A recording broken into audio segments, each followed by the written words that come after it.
to come. We do not expect Jan to come because whatever reason. Yasmin, yeah, for some, maybe for the same reason. And maybe you know something about Jan? Yes. Okay. For Yasmin, it is kind of like natural as he has the most important election in Europe, I think, now from pirate point of view.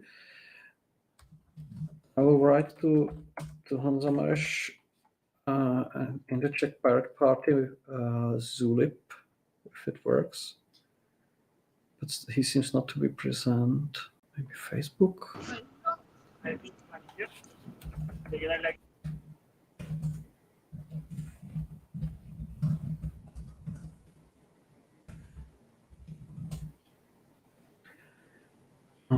Okay.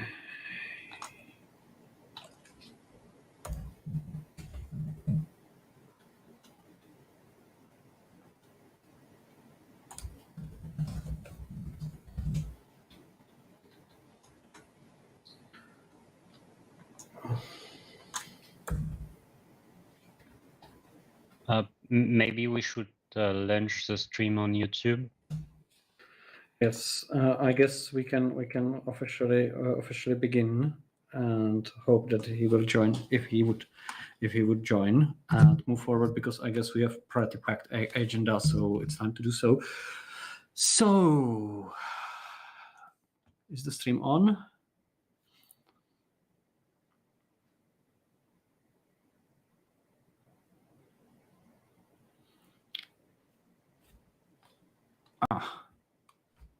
Okay.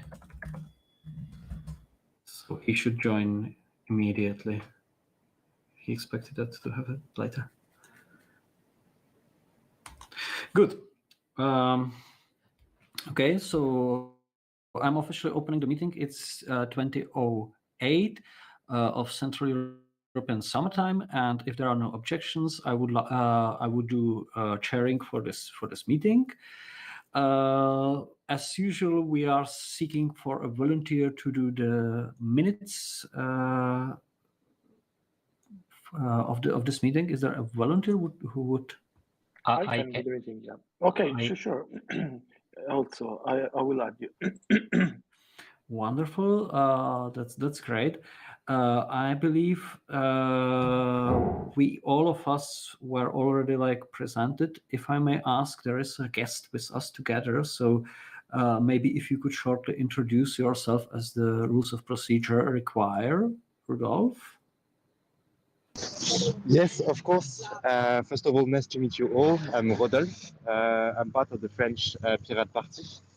I'm attending the meeting today because I will be representing the French party on the meeting on Saturday. So I wanted to make sure I could at first follow the first debate and make sure I could, let's say, truly represent my party and the French Pirate Party on Saturday. So it's nice to be part of the meeting and nice to see you all, and I'm looking forward to all the debates. Thank you.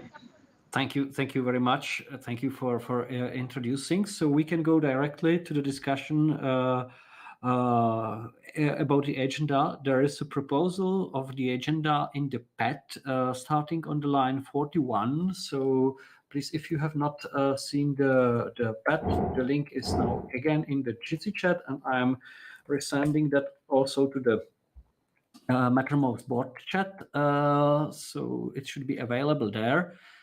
I think we can.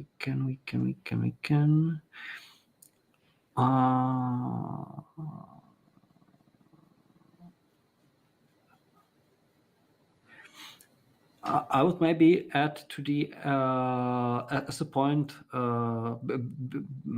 after the point 5. I would like to add a short discussion regarding change of electoral law for European election 2024, because I guess you should be informed, and that's something that should be also discussed in the context of the council meeting. Sure. I miss it. Change of what, election? Change of European election electoral law.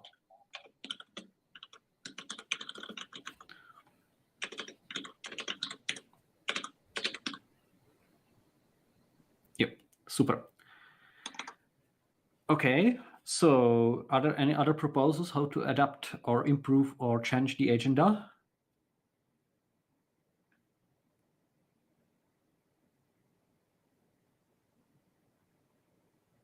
Doesn't seem so. Okay, so I guess we can vote on the agenda. So there is a vote. Some people already casted their votes on the line 59 and subsequent. So please vote on the agenda over there. And I see there is a majority of the board in favor of the approving of the agenda. So I consider the agenda to be approved. So if you will to add your vote, you still can do. Then there is on the line 68 approval of the minutes from the last meeting, where personally I have to abstain because I was not present. But for all the others who are present, please do the approval.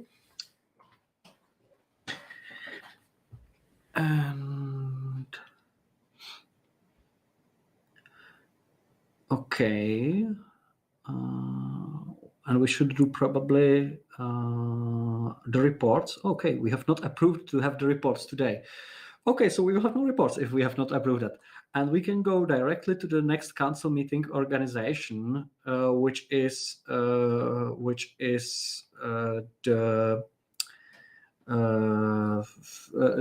first point on the agenda. I believe we are in the state of play. We have published the invitation. It was sent out via email. Today, I believe we were supposed to publish it also on the social media. Thanks for reminding that, Bastian. Somehow we a little bit like lagged in the process to do the announcement over there, but I believe it already happened. Is it so? And now we are supposed probably to set up the respective teams for doing that on Saturday. Do we have any proposals, Alessandro, from the last board meeting? No, actually not. But I think that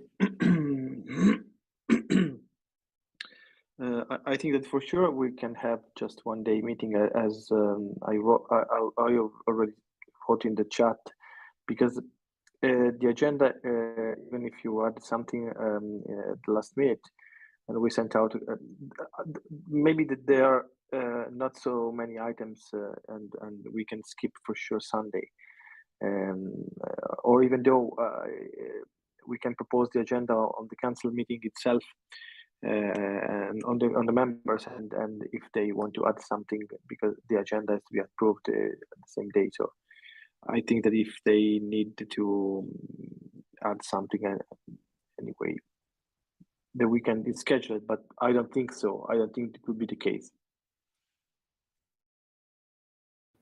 I have the same feeling. I mean, like this council meeting is probably supposed mainly to re-elect the Code of Conduct Council and maybe rediscuss how to adopt it.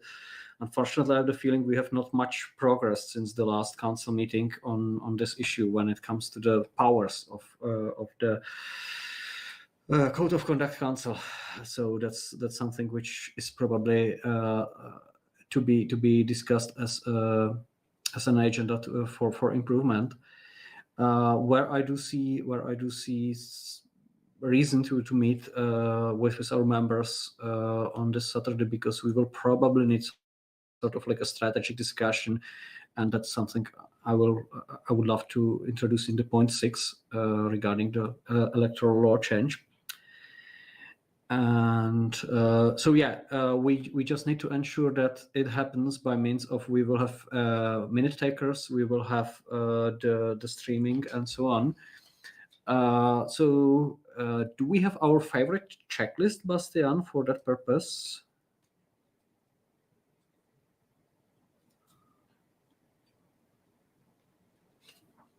Well, it's easy. We have to have some tabulators, and we have to have a chair, and some for the minutes. That's easy. The streaming is always fixed, and that's it. The other things you have to prepare some weeks ago, so we cannot do that in a minute. Yeah, I guess so. So would you be able to work on the streaming? Yes, I agreed. Confirmed it already. So that's confirmed. Alessandro? Yes, I think that we can start first of all today to see how many of us will be present, so we can just cover some roles for sure. I mean, if you will be there, Mikuláš, at least you can chair the meeting.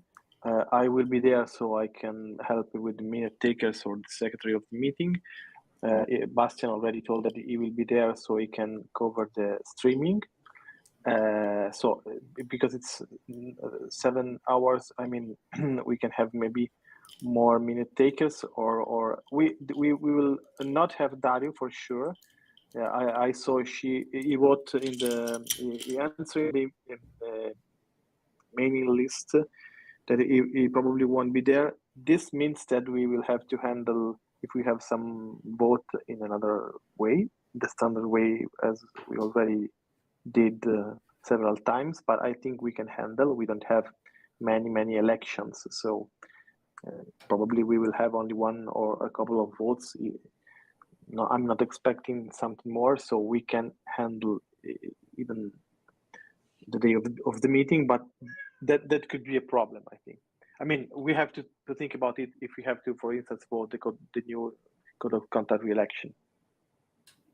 Yeah, I do agree. But unfortunately, I'm afraid we have no candidates for the code of conduct election so far.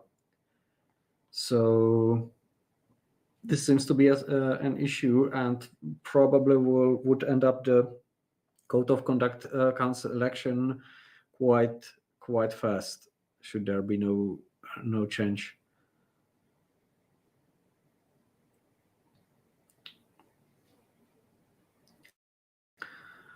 Okay, so would you?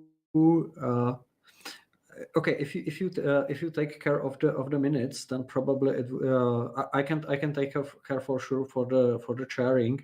Maybe I will need sort of like alternation. So if there is a volunteer for chairing, it would be great. Or we can ask the council.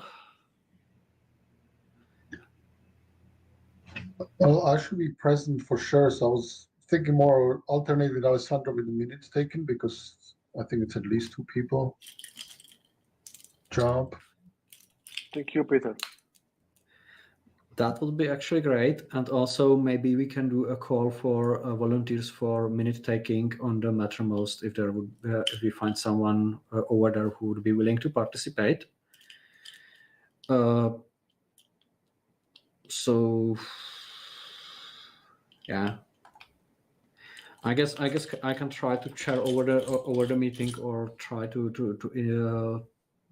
ask the council members whether there are. I don't know, Cedric. Cedric, will you be present, or Etienne? One of those 2 guys can chair the meeting, maybe for an hour or so, when Mikuláš probably has to present something to the council. I will only be there at the beginning of the meeting on the morning, and I have to left then.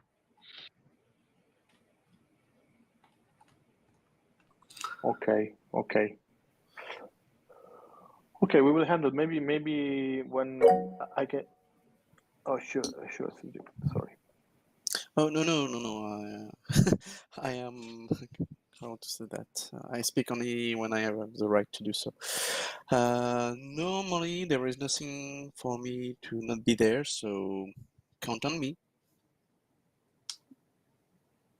Okay, I think that should be reasonable. So we could propose it as 2 of us offer the chairing, and of course, if there will be more members willing to participate, then I think it like we could have maybe a 3rd one recommended by the councils in order to kind of like respect the geographical balance between our parties, so that we kind of like reflect the fact that we have always had some sort of like geographical distribution. So that would be great. So we will start as me and Cedric offering to chair that, Alessandro and Peter offering to take minutes, Bastian recording, and see if there will be more volunteers willing to help and participate in the process. So I guess we have on the wiki we have the exact schedule. That's something there is no need to change anything. Sorry, Mikolas, we have nothing in the wiki. Yeah. That's an issue. Okay. Then we should have a wiki. Okay, that's wonderful. Oh shit. Okay. Who is able, or is there anyone who would be willing to volunteer to actually prepare the wiki, because we should have sort of record, and I will do so, but I honestly cannot do it tomorrow because I have full days packed with an event I'm organizing in Prague. I think I can do it tomorrow, but still, I mean, we need to have the scaffolding as we had it for the previous council meeting. Empty scaffolding, and that's it. I guess that should be for copy pasting of the template, but we should have the proposed agenda recorded and so on. That should be there. And if you would be able to do so, maybe a reminder on Mattermost and maybe on the email regarding what is the wiki page would be great. Okay, cool. I will update you on Mattermost tomorrow. Okay. And again, maybe if you could provide the respective link, it would be great, because and we have we distributed the agenda for the council meeting yet, or we have distributed it? So the start shall be registration of the delegates at 10 o'clock. Yes. So it would be great. Maybe should we be able to meet already 9:30 in order to prepare the respective systems, those who are like co-organizing.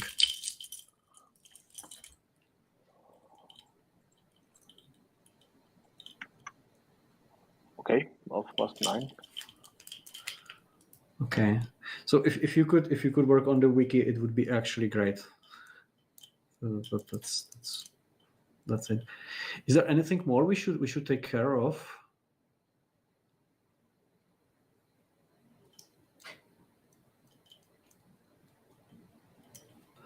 I hope it's not the case. So maybe we can go to the next point on the agenda, which shall be the invoices for membership fees issue.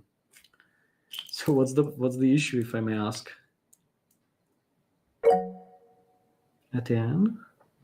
The main issue is that it seems that several members did not receive the invoice for the fees. For example, in France, we did not receive anything. I've double checked on all the email address that could have been used to receive the invoice, and we do not have nothing. And I think that it's the main reason that so few members have paid their fees so far. I don't know how it's work for Germany and Czechia, but in France, if, for example, if my treasurer do not have any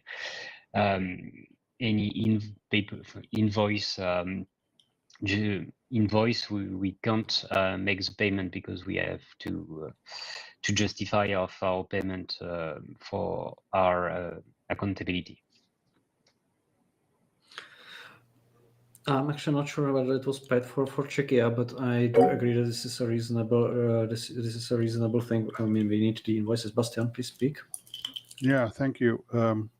Of course, you received the invoices in your official mailbox. I sent it twice, and we have the same question had in the last council meeting. So I don't. I have no idea what's your special mail addresses, and I got a lot of bounces by the official mail addresses of our members. So it's all recorded, and if you don't trust me, then you can prove it by yourself. And the invoice for 22 are not have been done until the next council meeting, because the invoices for 2022 due to the decision by the next council meeting, who is deciding the fees. That's it. And we received on the beginning of the year, we received some payments for the invoices. So it's not true that I did not send out the invoices. So I have no idea what's happened to the French people, but the only contact I can find of the French party is in your website, and I use this official email address. Thank you. Thank you. If I may just ask, I know that sometimes the discussions in the board are heated, but we always shall be here in the spirit of goodwill and pirate cooperation, because we need each other, and even more than it was in the past. So let's resolve it in the way that this issue is resolved, and we do not have to argue with each other. Fight each other. Yeah, it's just my humble ask to resolve this. Sorry, I'm taking the time off Cedric, so it's your turn. Oh, there is no problem. In fact, I totally trust Bastian on sending the invoices. This is not the problem. The problem is we do not receive them, and we need to figure out why. This is the main issue. As I said, I trust the sending process. I don't trust the receiving process, and we need to investigate to know why. So I don't know how. Maybe we can have, or we have a cloud of files where you can put the invoice. Maybe you can share the email that you send the invoice to, because if the email is not good, you can send it and we did not receive it. Maybe because normally this kind of thing can be public, you can publish the invoices to a special web page, and we only need to download them. Some possibilities, but we want to pay, and maybe it's our fault, but we do not know where. So don't worry. Normally your job is done correctly. Thanks a lot. Maybe Alessandro Stern. Yes, Nicholas, thank you. Oh, wait, what is that? Okay. Yes, first of all, I think that nobody. I agree with you, Mikuláš, that we are here in the spirit of collaboration, and nobody is accusing anybody. That's the issue we would like to investigate. I think that nobody here is doubting that Bastian didn't send it. The problem is that it seems that someone didn't get it, and we have to understand which is the problem. And also, I would like to be sure. I mean, that's the only heritage that I gave to Bastian. Was the address that I was searching in 2019, because of course I had the same problem with Bastian. First of all, have a look on all websites, all contacts, even personal contacts, to ask where I should send the invoice for blah blah blah. And because I'm pretty sure that the treasurer's email wasn't changed. It just I use the official treasurer emails, and that everything is there. So I think that maybe if it worked for 2019 and 2020, it should work for 2021 and 2022. But still, I think that we can also, in my opinion, create, for instance, try at least to create, to ask to our members to add, for instance, all the treasurers in a MetaMost dedicated channel, and so Bastian there can easily spread and talk to all of them, and even upload the invoices one by one there. Maybe it could be a solution for this. Because otherwise, the problem with the email is just, of course, Bastian did the right thing that sent the email, but I am a goal-oriented person. If I don't achieve the goal, yes, of course, I did my part, but the goal is not achieved, right? Also, I have a question for Bastian regarding the invoices for 2022. You mentioned, Bastian, that we have to decide the council meeting has to decide the next fee, but I didn't remember this in the last council meeting. So as far as I understand, if there are no changes, I mean no request, the same, but probably I'm wrong. The same fees will apply, the same fees that are already in place. Thank you.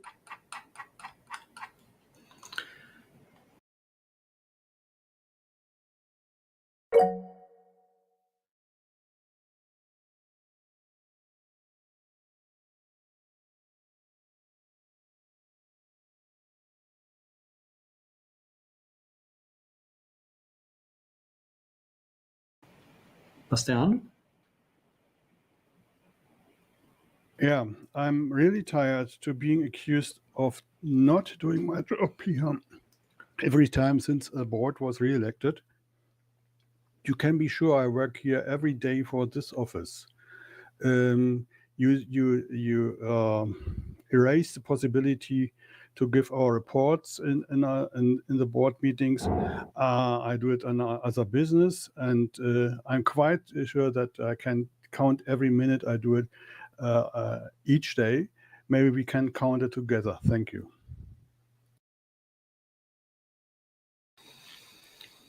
Okay, sorry for getting into these troubles. Well, maybe the solution. First of all, we are probably unable to deliver the respective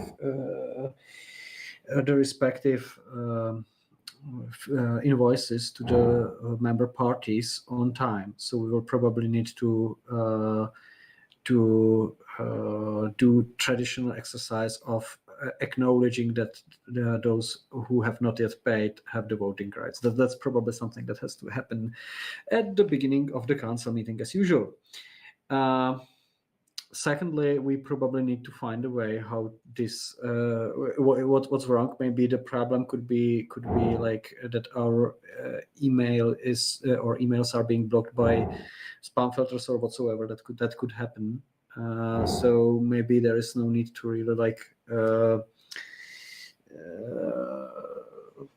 do the let's say blame game. But probably the best solution would be to ensure that the respective invoices are distributed. So maybe what we could do is to really set up this channel for treasurers or the international coordinations to actually resolve the financial payments. So maybe if we could set it up in the MetaMost, maybe that's the way forward. And we need to collect the fees after the council meeting. Alessandro, your view? Maybe Bastian raised the hand before. Yes, maybe. Have I the floor, Chair? Yeah, of course, of course. Okay, thank you. Well, as an example, we have a founding member, Pirate Party of Luxembourg. You can see it in our financial details. I tried to reach this nice Pirate Party several ways, on several ways. Even the chairman didn't react. I got no reply for my question: who is responsible? Do I have the right email address? Nothing, no reaction. And I think it's not the way to blame me for that. Thank you. I know it's a bit early before the council meeting, or a bit early, a bit too late before the council meeting, because we have quite few time. But Bastian, could you maybe prepare sort of like a short report? How many parties have paid, and where there were actually troubles occurred? Yes, of course I can. It's only one who paid after that last council meeting, I think. You can see it in our bank account. It's a transparent bank account. I have it in my report. Go down. There's a link. We received one payment. It's a friendly donation from the guys of Italy. So what shall I do, guys? You see what's happened, and we can discuss it in a MetaMost or in Telegram or via whatever you want. What we need is a kind of database for our members. We have no. And I tried to collect data of our members. It's really complicated. You can believe me. And I go forward step by step. If I get an answer, it's not so easy to get an answer from the Pirate Party or so and so. Maybe they ignore my request. Maybe it's addicted to my personal thing, but they can ask or they can reply to the European Pirate Party if they don't like me. So it's easy to, if you are willing to pay, it's quite easy to connect us, to contact us, and so on. It's easy. So we should do that, but it's maybe a little problem 3 days before or 2 days before a council meeting. Thank you.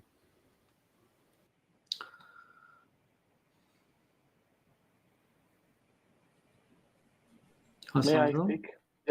Yes, thank you. First of all, I would like to remind at least my position, but as far as I can see, it's a common position in the board, not only mine. That is actually nobody is blaming Bastian. Literally nobody, at least me. But this doesn't mean that we don't have a problem. I perfectly know I can easily trust Bastian that he is in trouble doing this, because I was in trouble 2 years before him, and probably the treasurer before me was already in trouble, right? So this means that we still, after 4 years, we are still in trouble. The board is still in trouble, and the council is still in trouble, because we are linking deeply the payment of the fee to the right of vote. So, because the right of vote is very important, because otherwise you cannot express cast your vote, express your democracy. And I am, as all of us, in favor of people that can vote instead of people that cannot vote. I don't want to. I'm not expecting that this issue will be fixed within before the meeting, within today or tomorrow. But still, I would like to be prepared to at least to have a solution for this, to not to arrive to Saturday to say, okay, again we have to count all the people that cannot vote. How many people can vote? If you click on the link, you will see that actually it seems that only Česká Pirátská strana can vote because they transfer money in August, and Piratenpartei Deutschland. This is membership fee for 2021, last year, right? So it seems that we have only two parties that can vote, right? What I mean is this is also very linked to the point number 3 of the agenda. So I would like to introduce it. We have international coordinator, right? We have international delegates, right? So in such a way, me and Peter, that would like to, let's say, establish a new flow, a new communication. We still don't have all of these email addresses. So we are basically saying the same thing, Bastian, but still, let's get out people and how to contact these people. If email is not effective, I propose the channel, the MetaMost dedicated channel, where probably it's not like just a whole lobby where everybody's speaking and we don't know anyone, right? But we can be focused and say, hey, we need to be in contact with you. Of course, we cannot force anyone to answer, but for instance, me or Peter can ask directly. We have contacts, mobile phone, whatever. We can call the chairman of the Pirate Party of Luxembourg and say, oh, dear, it seems that you are disappearing. What is going on in Luxembourg? The delightful Luxembourg we were to sign our common European election program in 2018. I was there to sign it. I can remember. So it's just 2 years ago, not 200 years ago, right? And we can do the same thing with Icelandic pirates, or for instance, I don't know, Italian pirates, right? They also disappear. Or for instance, to I don't know, Sweden, not Sweden. Actually, they didn't disappear, but still they didn't pay anything. They were at the last council meeting, so we can say, hey, you, right? That's a proposal. We are here to solve issues. And once again, but last one, I do not blame Bastian nor anybody. Okay, I have a proposal because we are diving into this point quite long, and already it seems to be clear what's the biggest issue on the agenda. When the council meeting starts, there is of course the registration. So whoever wants to register as a delegate will receive a clear message. Your party has not paid your the membership fee. Why is that happened? Okay, there are two exceptions, but most of the people shall hear this message, and then there should be subsequent question: who is your treasurer, and who are those responsible for ensuring that the money are being paid? So we create the database through the registration process on the council meeting, and then we continue on reminding. We should put it as a regular point on the agenda for next board meetings to really assess the progress. I mean, we remind them if they do not respect the official demand from treasurer email, they will receive an official email from chairperson email, and we will just start reminding that the issue, it will be bothering task, but we need to do so. Anyone opposing the idea? Sorry, I took to the floor, so maybe now Bastian and Etienne. I do not know whether I'm the first, but I have an easy question. Shouldn't we ask first who is representing the member? We have council members, and they are delegated by our member, and they need to prove that they are delegated by the board of our member. So that's the first thing we have to check, and then maybe we can do that financial check. And if members say, I would like to pay, but I have no invoice, so it's in a queue, definitely, because you have to pay after you receive the invoice if you addict to this invoice thing. Otherwise, you know how to pay 50 euros about, and the others understand that. Even Czechia, so Czechia is also able to vote. So it's easy, and I think it's a good idea to ask the delegate, maybe it's a delegate of that member, what's your official address and your the email address and your official office address of your party. We have no database. It's a mess to go to through the internet to stick to every simple web page who's not working, and so on and so on. So we can ask them. That's a good idea, Mikuláš, and you should implement that procedure. Thank you. So, Bastian, would you be able, through the registration process, to implement this procedure? I am not recommending a stupid Google form, but because I hate Google, but actually filling a stupid Google form as a mandatory demand for everyone. I will do so. Give you a proposal for that. Super. Thanks, Etienne.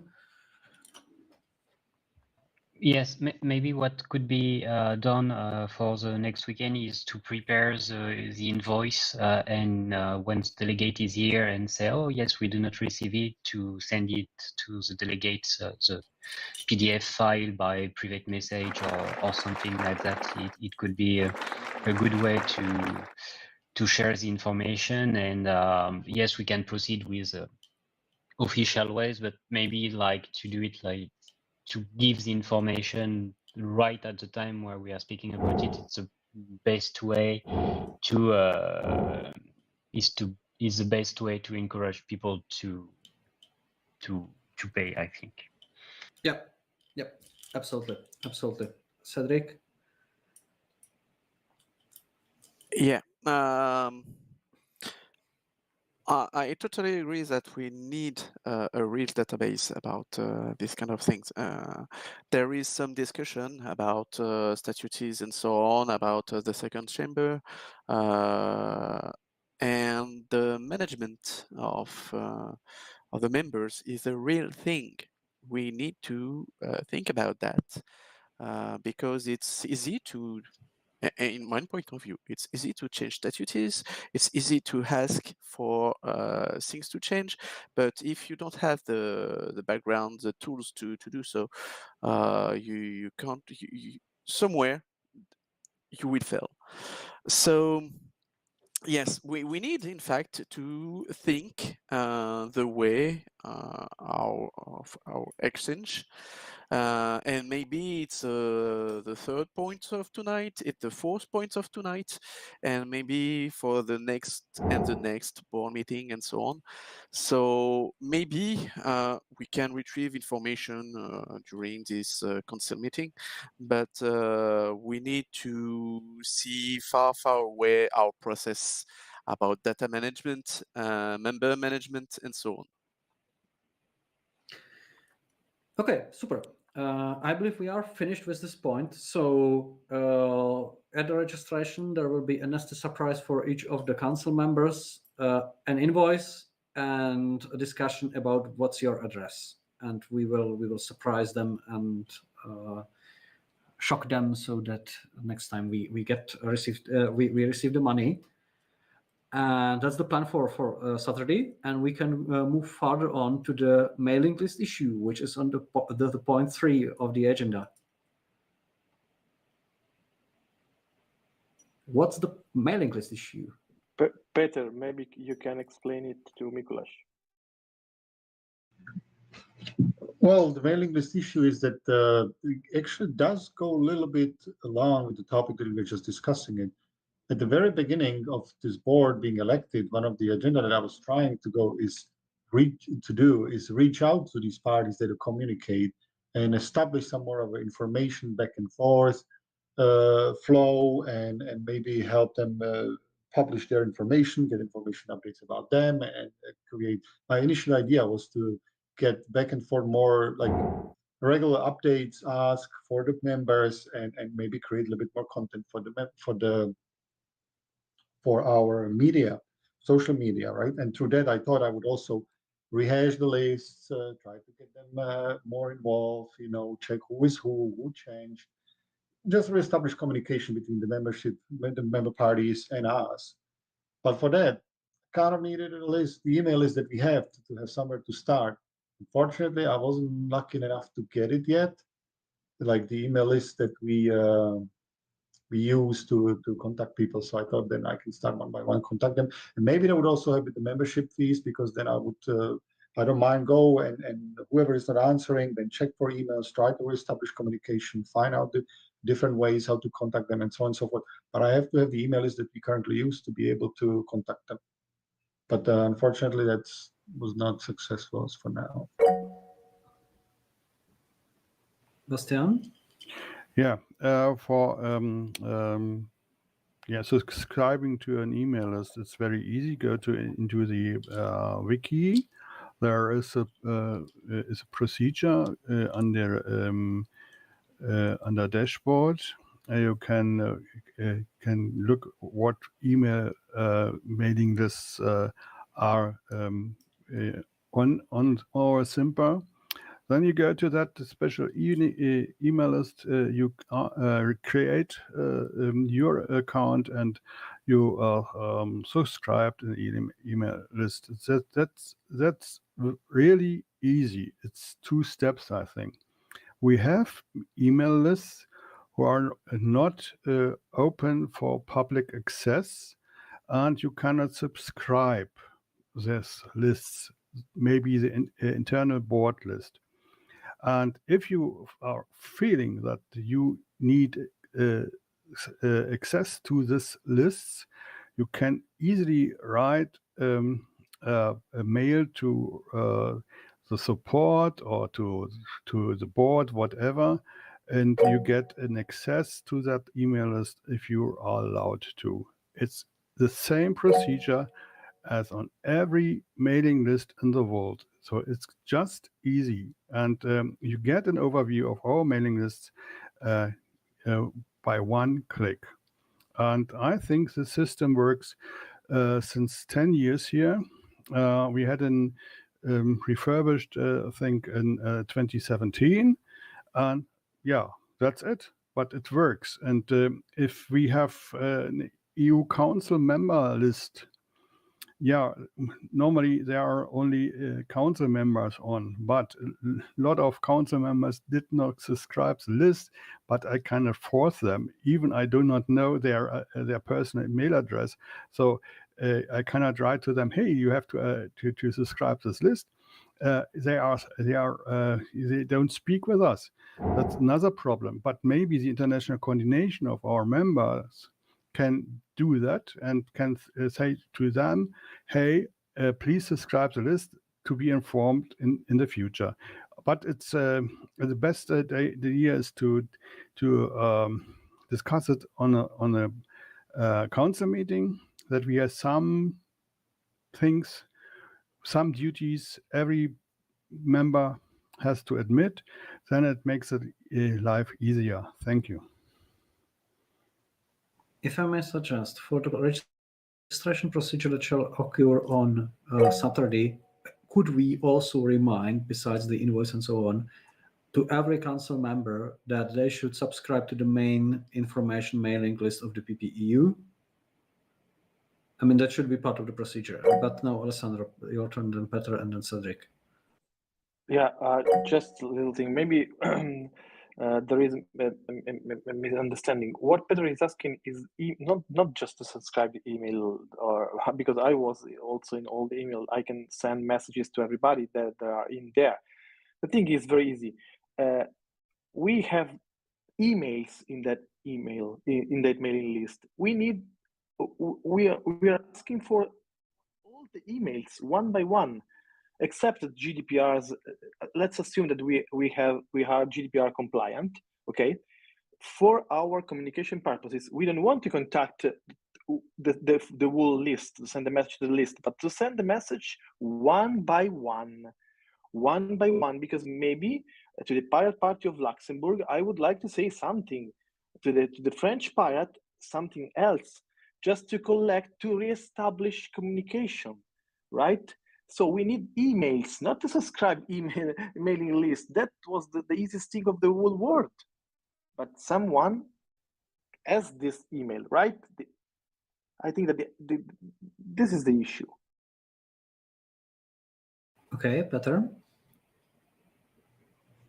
Yeah, one of the first points is what Alessandro said, right? Like, I don't need to subscribe a mail list, right? I am on that mail list, and that's fine. And it's exactly what Alessandro said. I would like to, and that was the plan all along, establish one by one communication, ask everybody what is the best way to communicate with you, and one by one, progressively reestablish the communication, ask who prefers what way to communicate. Somebody likes email, somebody likes this, somebody like that. And I don't mind sitting down and doing this one by one communication. It was my plan all along. And I just need to have somewhere to start, or I can just start from scratch and dig the internet myself and scrap it, right? But I thought that would be useless. And Bastian, we talked about this. This is not the first time I'm mentioning it, right? Like, you told me that you would get me that list. But anyway, it doesn't matter. We can take it from here. It doesn't matter. I don't mind. I don't care, right? We can just take it from here. And if you could help us, Bastian, maybe with some email list, give us some information, and I can build up on it. And I can also then help you maybe to communicate the fees collections, or ask who to talk to, and collaborate on it and get it on the go, reestablish communication and flows. Doesn't matter. I don't need to subscribe to list though, but just like, support. Thanks. Cedric. In fact, you're taking the point that always I will speak about discourse. Because this is, in fact, when you speak about what you want, this is what discourse does. People can register to discourse. They can register to groups if you open them. So you can send some communication to a group, like a mailing list. People can say that they want to use discourse as a mailing list, so they receive mails like all mailing lists. But they can also go into the web interface, and they can reach information through a forum. And for that, this is you can access the group person per person. You can check their information and send some information personally. So you have the list of person. You click on them, saying you want to send a private message, and it's done. It's done. It's only what you want. You have a list. You have individuals. What I can say next? I think it's fine. Maybe I would have a proposal. Yeah. Currently, it works that way that the mailing list, like the main mailing list, is operated by myself and Bastian, if I'm not mistaken. I mean, we have the administrator access. So my suggestion would be that the board allows Peter to actually have the access as well. I would kindly ask not to transfer the data from the mailing list farther on, as this is matter of, let's say, data protection. I mean, we should not have the databases duplicated. And when it happens, you should, when you become the administrator, or how's it called, editor of the mailing list, you should be able to see the respective addresses. I mean, this will be quite hard effort, as there are I think 400 emails. And this is kind of, it will be they have no description. I mean, people they subscribe there just by the emails, and they don't tell you whether they are from Luxembourg or Australia. Yeah, they can just subscribe. So you will have to identify each of the users separately, and some of them are even not inactive. So be prepared that this is not really nice work, but I would suggest that we go this way. And if you are ready to do so, I think the board should allow you. But of course, it is matter of GDPR or privacy protection. So we are talking about personal data at the end of the day. So maybe we can do it as a decision.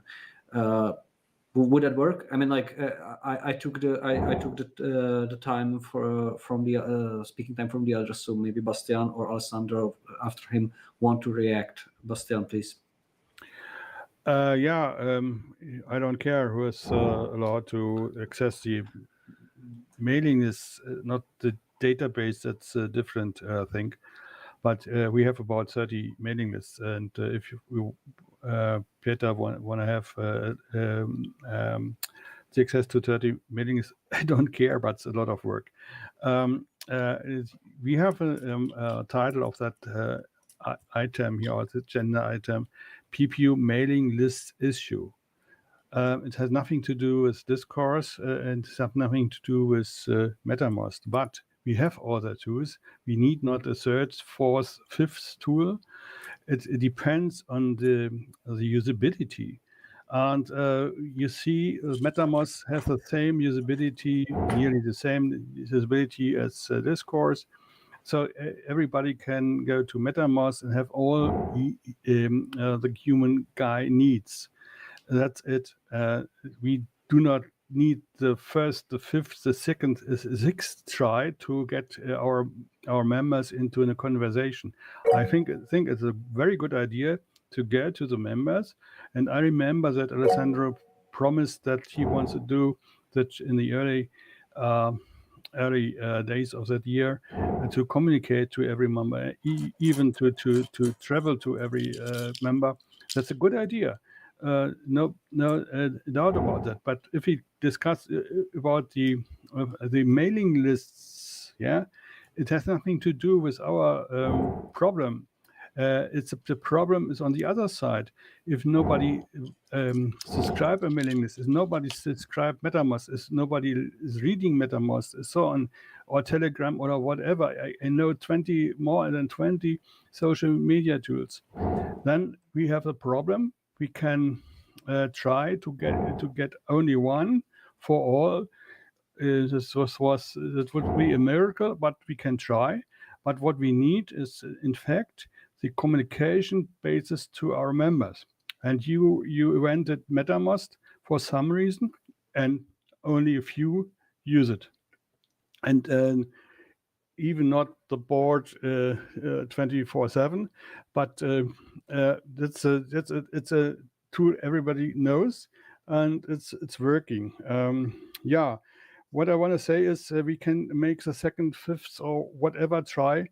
The main problem is on the other side. It's a member. Thank you. Thank you. Cedric, maybe just let's kind of like concentrate the message, because we have quite some things to discuss today, and we need to finalize it in a reasonable time. So let's concentrate it. So, Mikuláš, it's not my turn to speak. Peter first. Please go ahead. I can wait just fine. No, you are the one demanding for the problem of mailing list. So Thanks. No, I just wanted to say, I agree with you, Bastian, what you mean with having multiple social media, multiple channels. It's complicated and gets messy. But I think that we want to communicate with the members more than they do with us. So it's better to go ahead, like go towards them and try to first reestablish the communication before bringing them back to the channels that we want. And like, just for the sakes of reestablishing the communication, I personally don't mind to be on 5, 6, 7 different platforms just to reach them, because it's in our best interest to reestablish the communication much more than in theirs. So I think it's much better if you go like towards them and facilitate, figure out, because obviously different countries, different people use different platforms. Hence, it's better to try to accommodate them first, just for us to be able to bring them back into the collaboration. But let's start with the email list, and I can just try to figure out it then one by one. That's fine. I don't mind do that. Thanks. Okay, so just for the record, can we agree that Petr shall be authorized to access the mailing list administration to be able to see the see the email addresses with the and all the administrators of the mailing lists are asked not to transfer the data from the respective databases farther on in order to secure the privacy. I mean, could we agree on that so that it is in the minutes and we could take it as a base for like the way how do we manage the personal data and at the same time progress on this issue? Mikuláš, it's not that easy. Yeah, of course, you can go into a mailing list to see all the mailing addresses, but I swear, if you use some special mailing addresses from the mailing list, you will receive a complaint who is doing that shit, because the real addresses of a mailing list are a secret.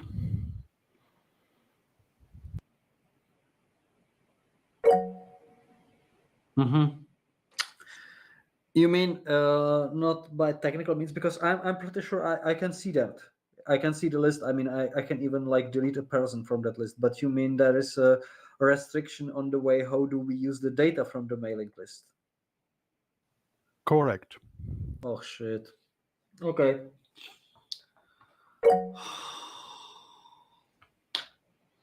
Cedric? Yes, I want to know how we have this restriction. What the paper or the checkbox they click on to say that they only want to receive information for this mailing list and no more information from the PPEU. Because it's maybe a very restrictive option, and it's a shame. So that's the first, and the second, I can't believe that I listen that the main problem of the communication is the member of the PPEU, not the tools. I explain my point. The tools can be functional. There is no doubt about that. But usability, as you said, and the usage of the web change over time. Mailing lists worked correctly, okay, but it was for the start of this century, and we are 20 years ahead.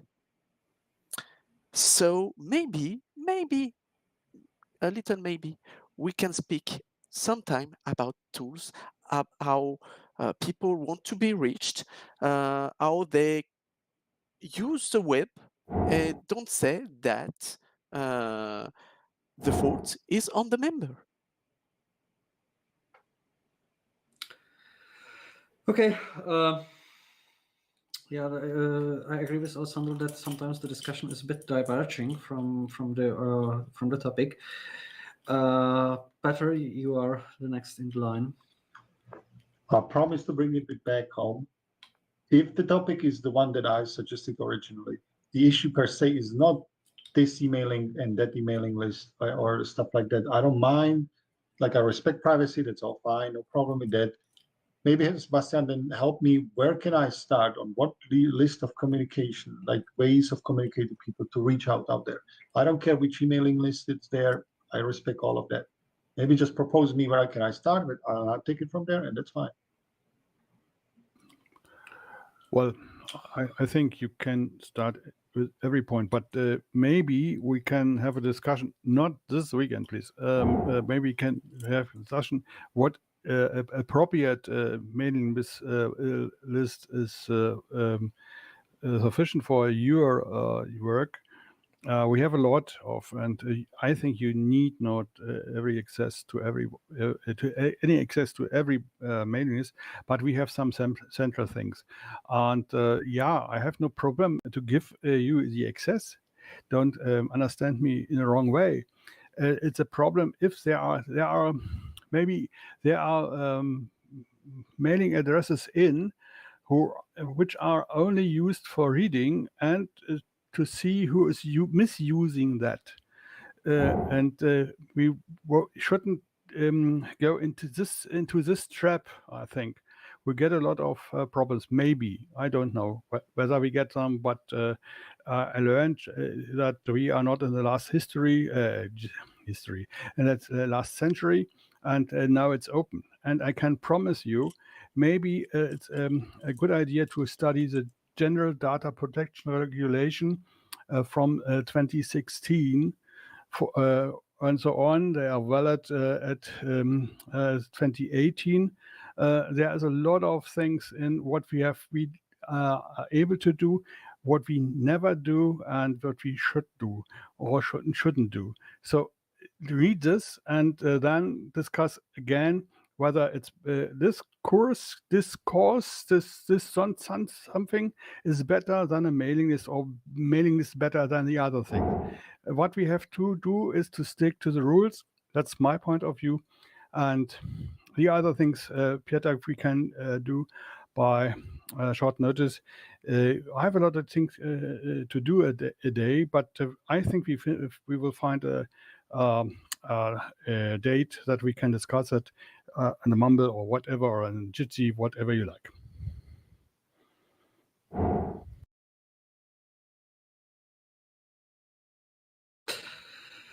Okay, let's move forward.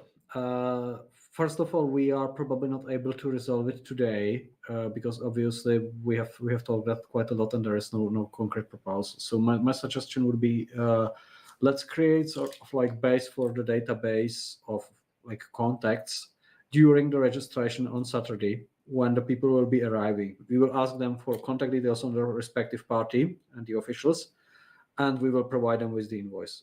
And those contact details can be used further on for further work of Peter. And what we could do subsequently, but just let's think about it, we will send to our mailing list an invitation for people to fill a short form about like their party, how could they be contacted, and so on.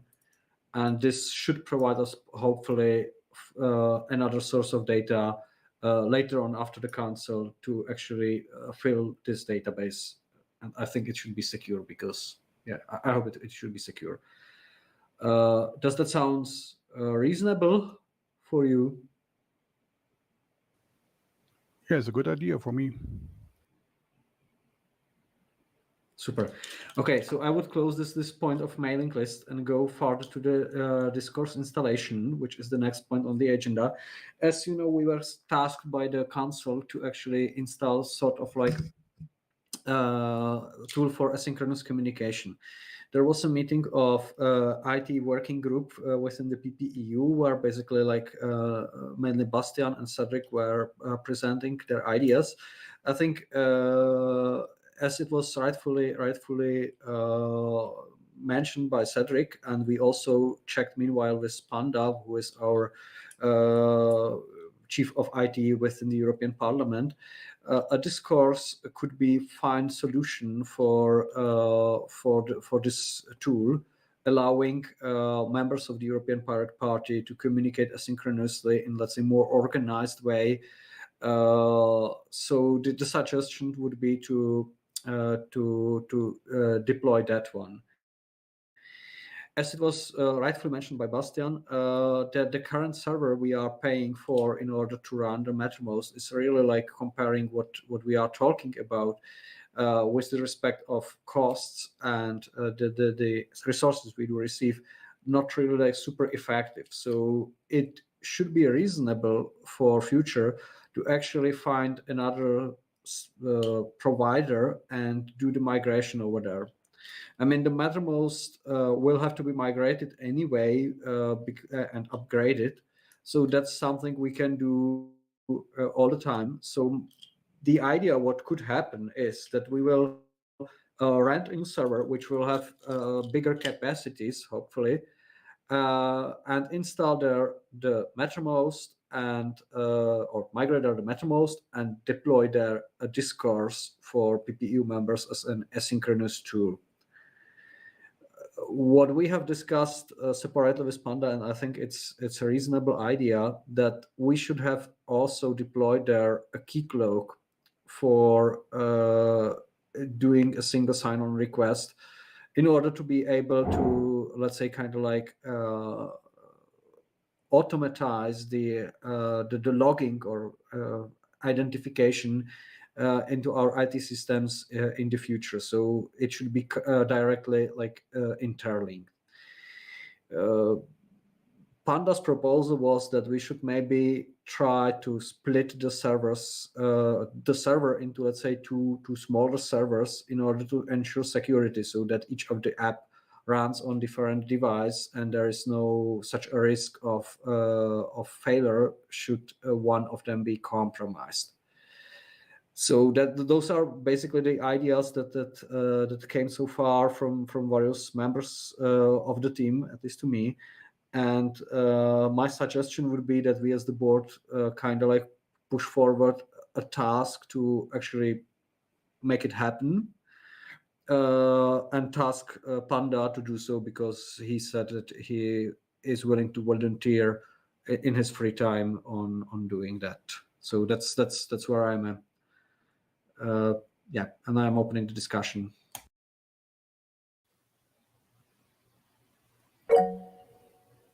Bastian? Yeah, as we know, MetaMask is very slow, and it has to do with only 8 gigabits or 8 gigabytes of storage space. I do not know how much is the RAM, and it's a simple shared server.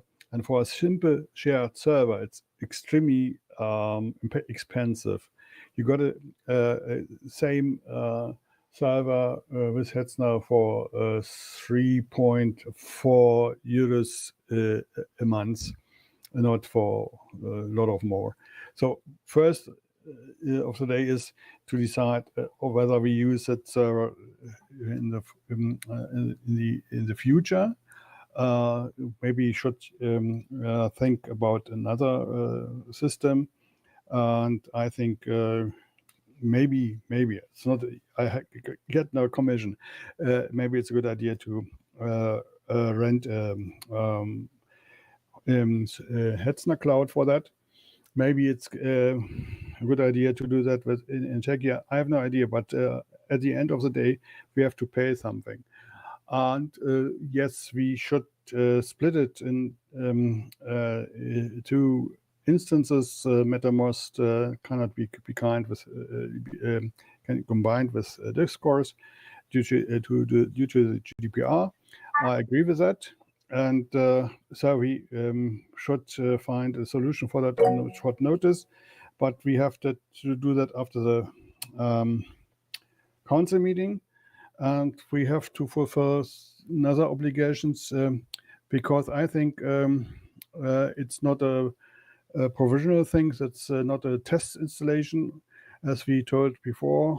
And then we need a privacy policy of that guy who or the organization who hosts the server, and of course a data processing contract that we can provide in the meantime. That's my point of view. Thank you.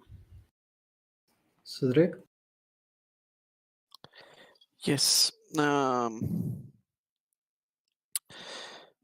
How to say that again? So I'm very pleased to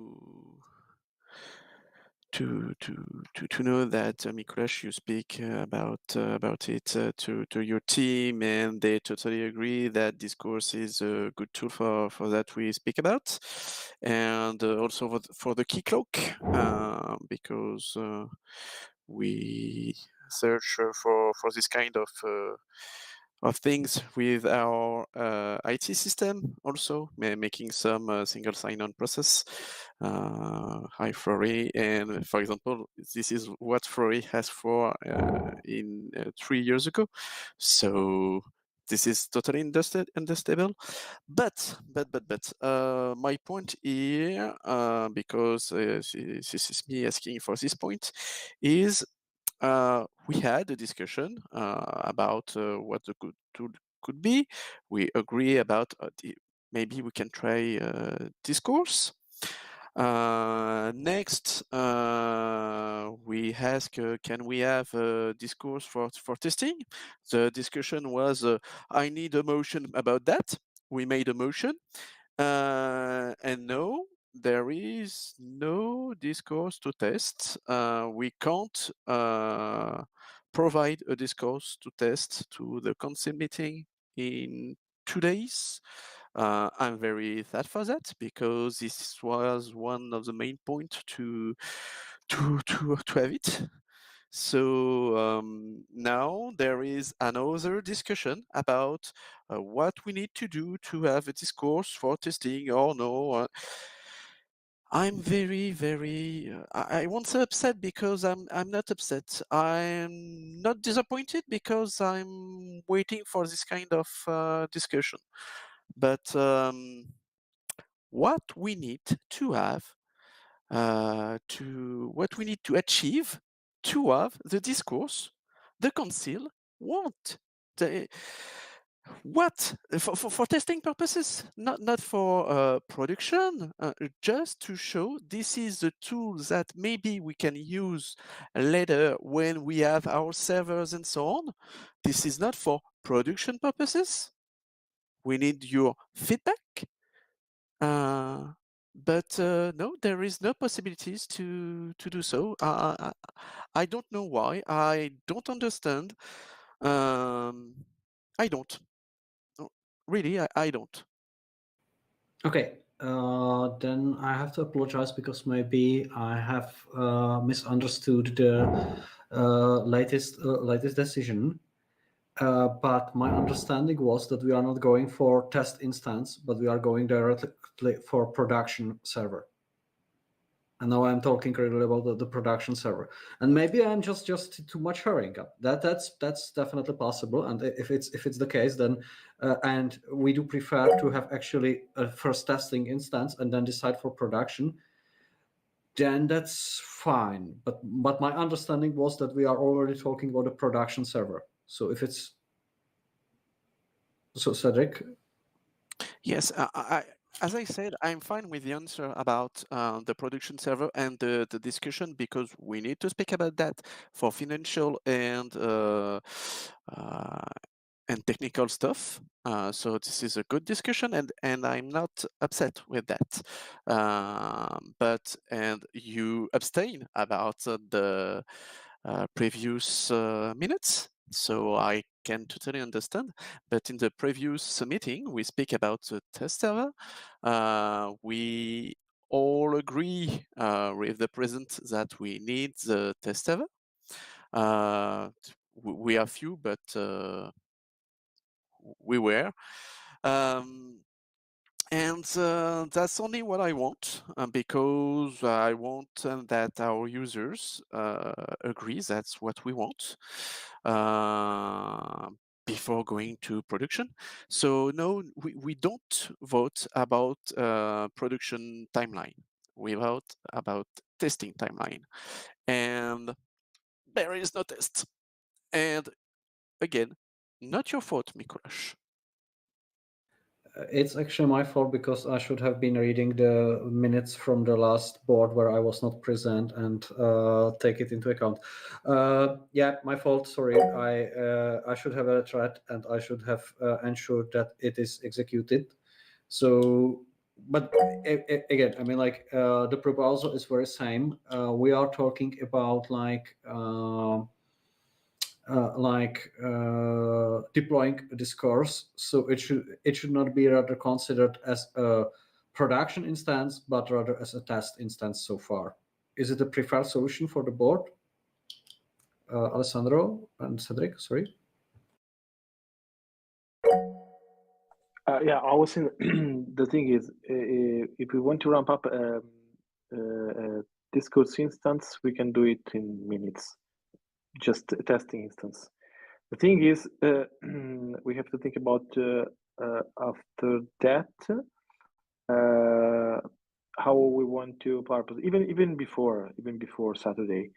If you want a test instance, we can go on a marketplace on several providers like DigitalOcean and so on. We can just ramp up a server in minutes. They have everything already set up. You click and you deploy it, just 5 minutes. And because it's all these instances are hourly paid. After some period, we will not run. I mean, I can do it myself and pay myself. It would be just €10 for a couple of weeks, for instance. But the thing is, my question is to all of you, what's the purpose? Because we agreed on testing instance, we can do it even before Saturday. But the thing is, what's next? Maybe we didn't. I mean, we would like to show the testing instance to the next council meeting and ask people to participate and to see if it fits their needs. When the test instance we will hand, are we trying to collect feedbacks? That's the missing part of the plan, in my opinion. Sorry. Bastian? Yeah, I just remember that we have in the PPI, we have a Discourse server too, which is active. And I have no idea. Maybe we can have a special place for PPU. And I have to ask Gregory, he is supporting that server. And then we have a test instance, and we can look how it feels. Yeah, look and feel on that. That's the easiest way, the quickest and the easiest way. I'm not sure that I get the answer until Saturday, but I can try if you so wish.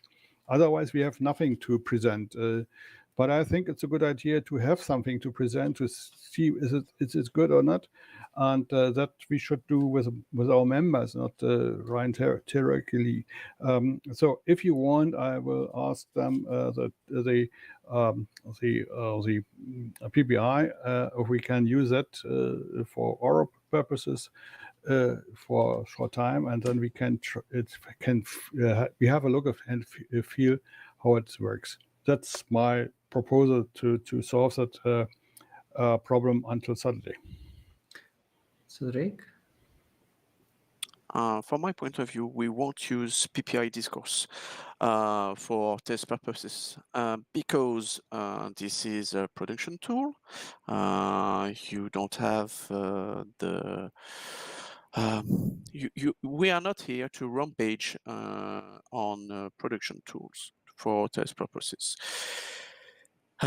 Because it's not PPEU, it's not in the style of PPEU. We need to discard users after the test. We can't really do that correctly on a production tool. We need to have or discuss about how to thought the things in the discourse, and we can't do that in another production tools.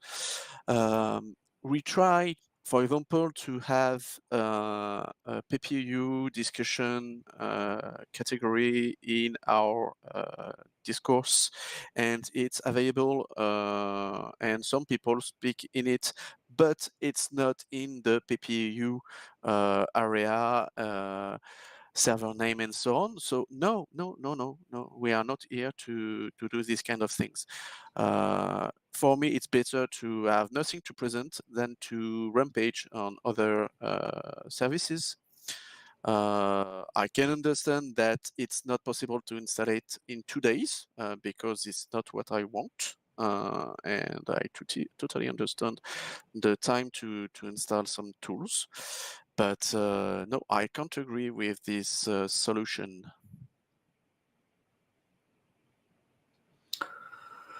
Okay.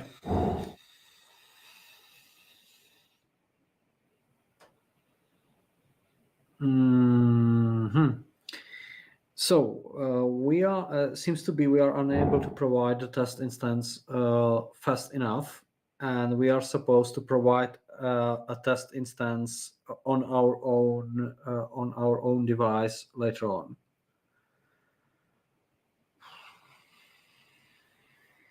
Okay, that makes things a bit complicated, but I can imagine that when we are satisfied with the testing phase, we can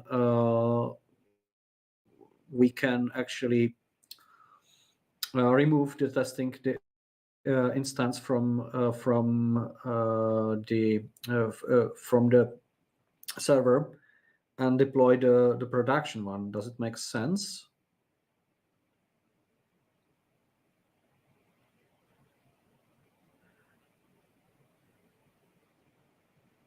Because if so, then probably seems to be we are heading towards the conclusion we need a server for this course to first like do the testing, and then subsequently do the production, or we can kind of like first rent a small testing server and then go for a bigger one for production.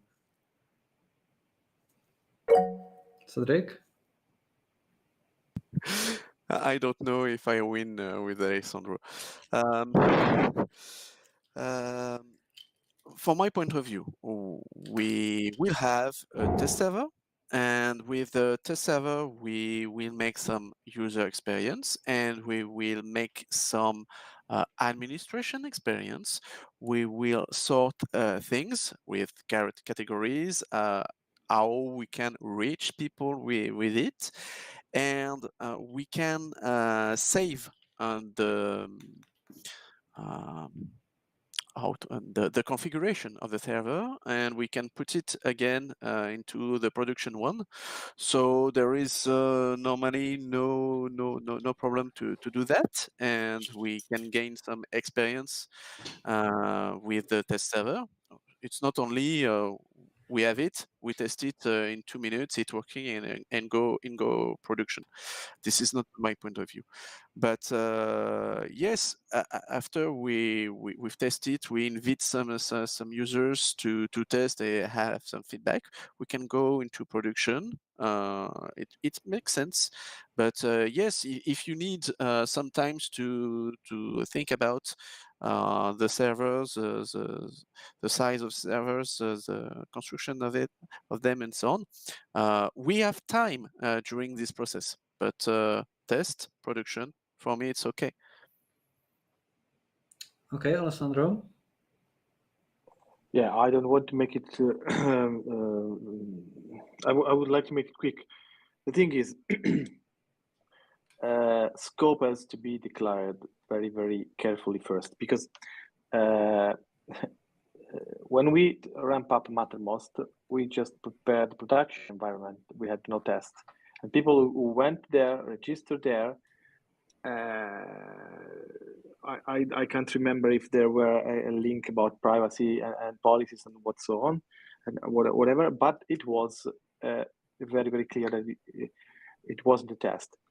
If I just start using a tool, because I would like to try, maybe I just put there. I mean, I would like to know it in advance. So switching content from testing to production, in my opinion, is not a good idea.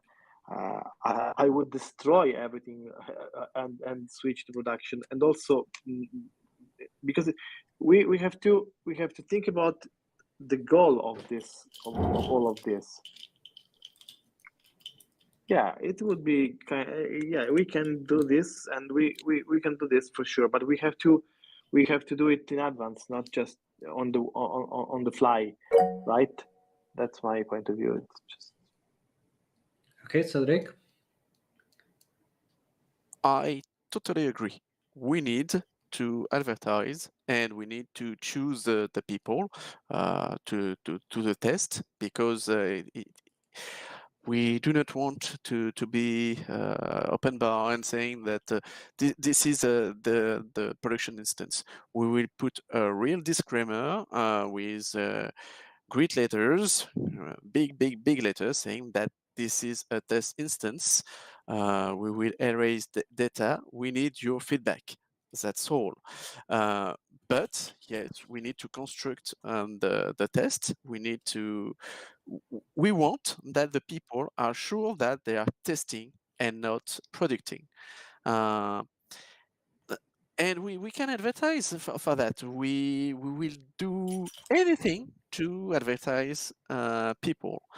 So I totally agree that we have to not mess with people, think that we have a discourse, go on it, and yes, you need to discover by yourself that it's a test instance. No, we need to be very clear about that. Also because if I may just quickly, if is a testing instance, everything can happen there. We may lose data.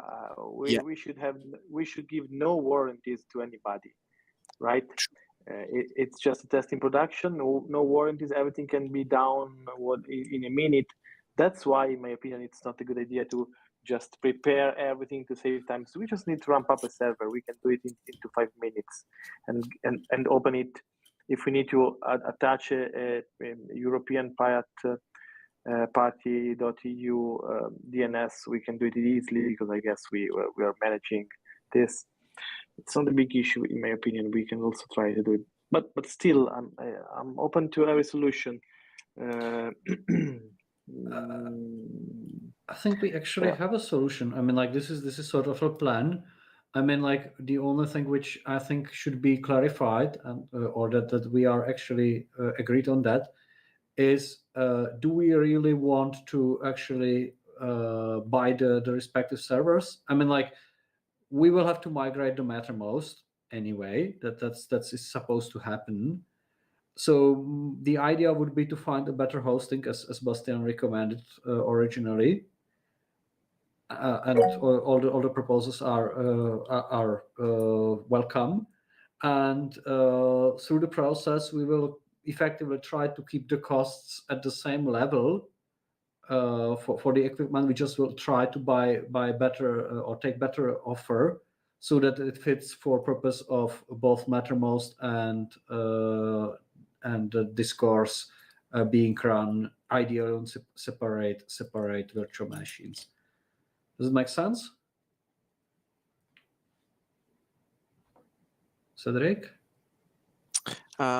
It makes sense, but maybe we can book a meeting about people knowing about IT stuff and discussing about what we can do, because I've got some ideas on that too.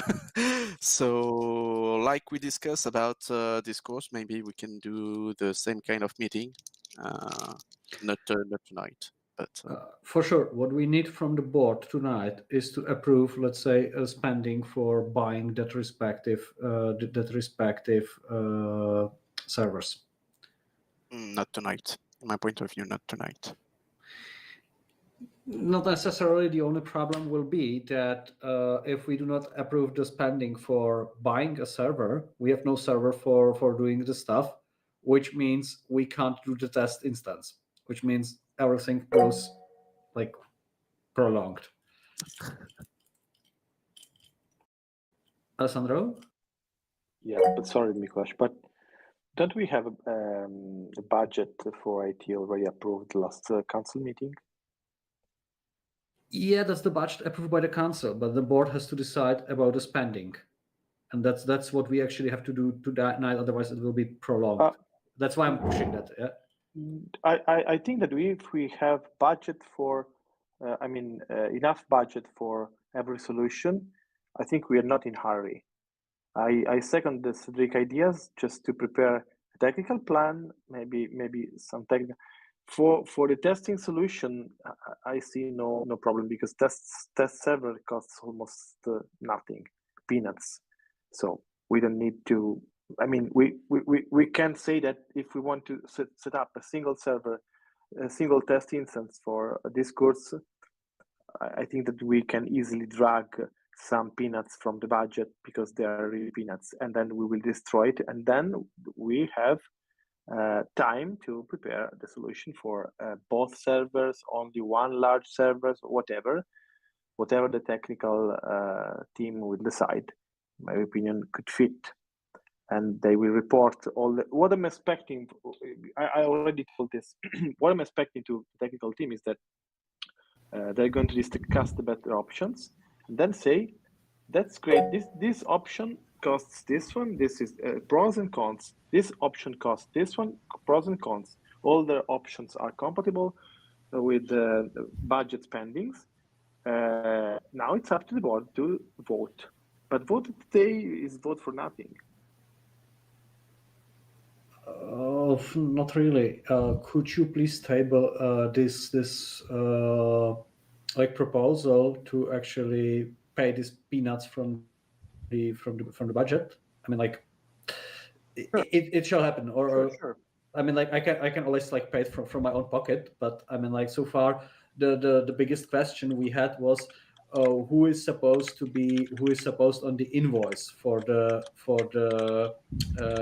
server payment. I mean, like the thing is, I mean, like when you are buying a server, you do it on behalf of yourself or a legal entity, but whoever is on the invoice is effectively responsible for the data on the server, which means for the personal data.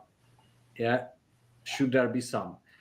And that's why I'm asking who is going to pay that. And that's why my idea was, okay, the organization shall be responsible, or the association, which means we need to approve the spending from the budget. I got it, Miklos. Sorry, I didn't get before. Sorry, I'm talking too much, but Cedric, it's your turn, and then Bastian. No, you're not talking too much. In my point of view, there is no need to buy a server for that, for testing purposes. As you said, in fact, I can't see that why we can't install a little instance or in one of our server, because maybe I miss something in our IT stuff. But this course is not so big. For testing purposes, effectively, so we don't need to need some big cores, some multi-cores, and so on. We need a little place to test. So for the test, I don't understand that we need to spend some money. For the production line, I understand it, no problem for that. For the test, normally we can use some spare resources for that.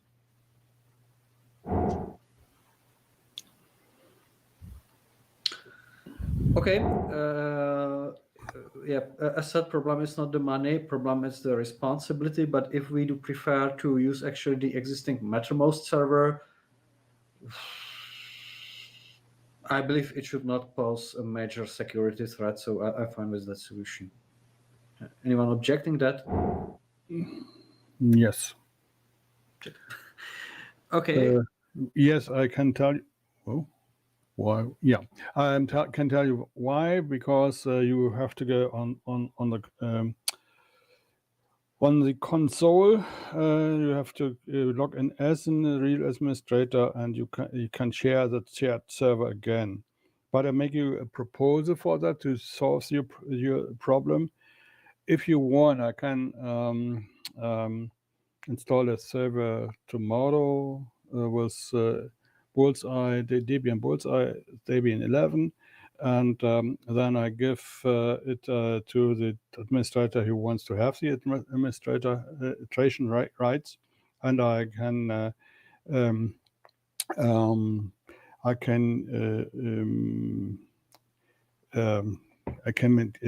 I have a customer account.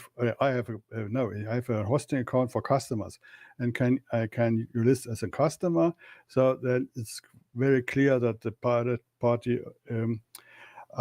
is the owner of that server. So it's no problem. I cannot do anything anymore, except to cancel the server. That's it. I have no access anymore because you can change the password, and that's it.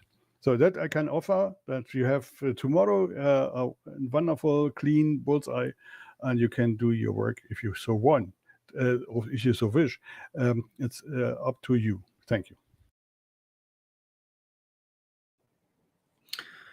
Well, from the security point of view, that sounds as a better solution, because I mean, like, I trust that this course is actually a safe piece of software, but should there be some intrusion, it should not be able to escalate to control our mattermost.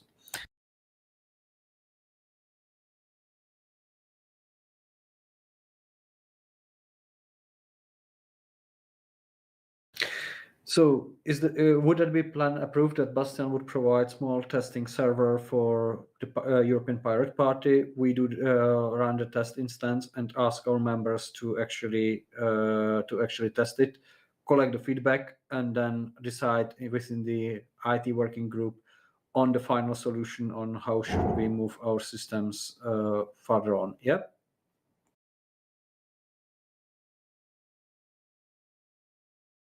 Yeah, and don't worry about the cost. It's about €4 a month, so I can drink a beer less, so it's no problem for me. Which is supposedly better for your health, so we save you. No, okay, sorry, Cedric, if it was the outcome from the last meeting. I know I was supposed to actually make it happen. The only thing is, which means that from here and now, we need Bastian to actually provide a server, and I should talk to Panda so that actually this course is deployed there on the server.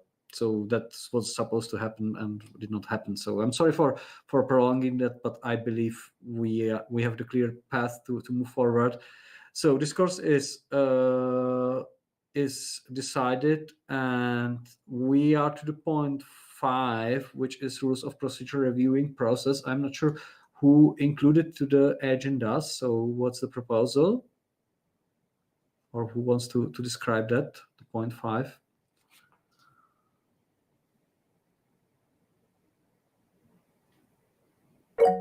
Alessandro?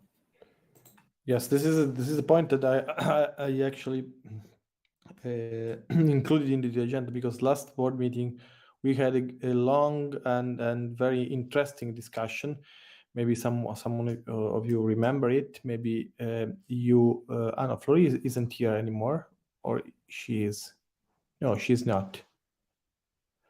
Flori for sure, but maybe also Cedric will remember it. Can remember it. Also Bastian, because we were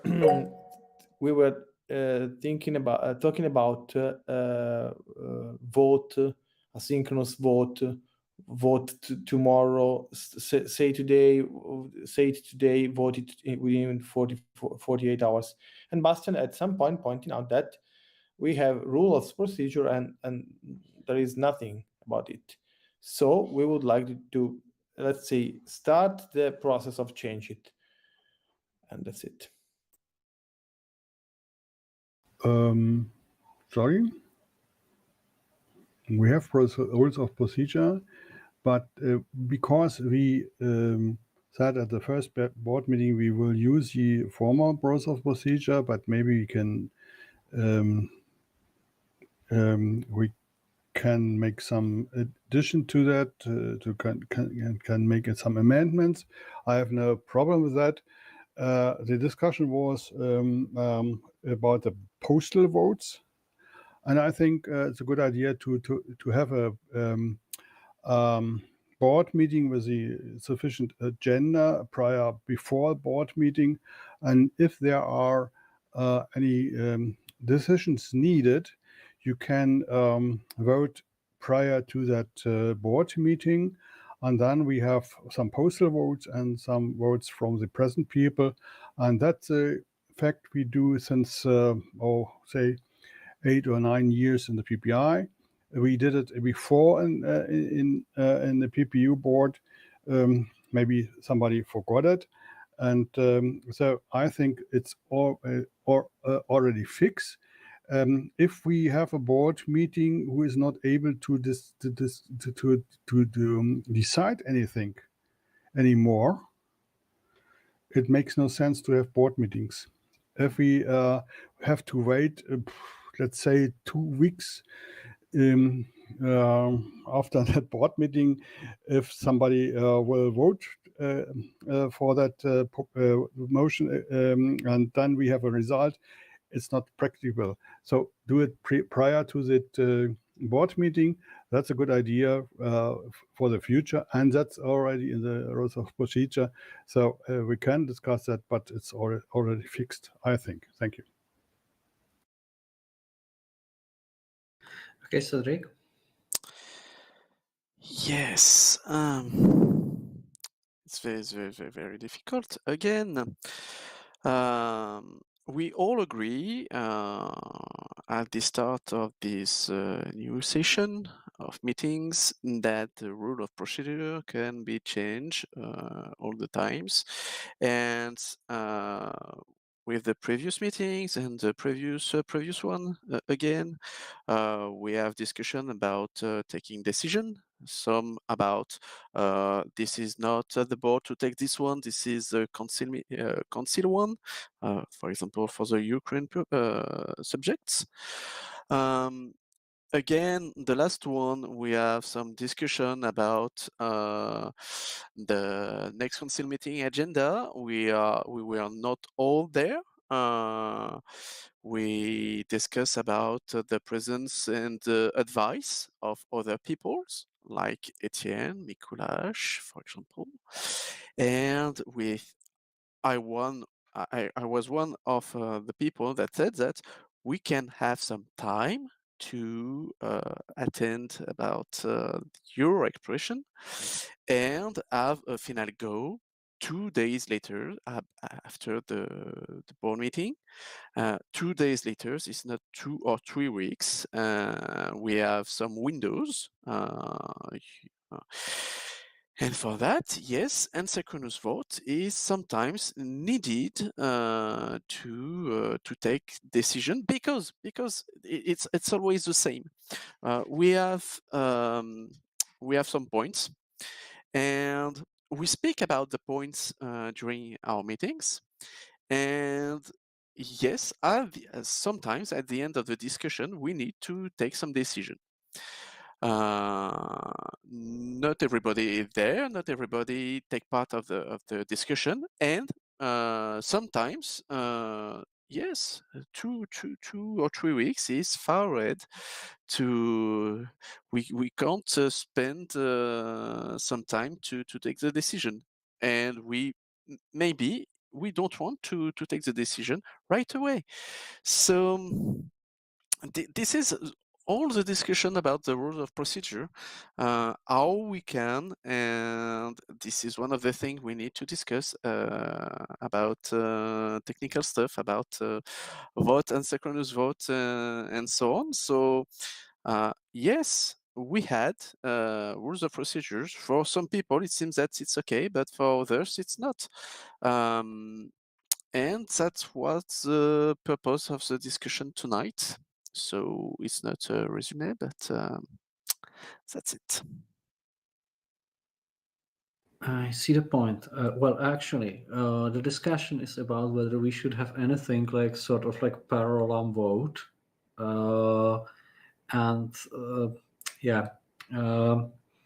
The problem is that we are actually now currently lagging of time because we are 2 hours late, or we have already 2 hours discussed, and it's really becoming too long. And the biggest issue currently I see when it comes to the parallel procedure, that we have no, let's say, drafted text on the table that could be used as an amendment for the existing rules of procedure. So my suggestion would be following. Let's have a working group for that purpose, and let's sit together and let's try to write a proper description of the process. And I mean, like, I see here some sort of like reluctance to actually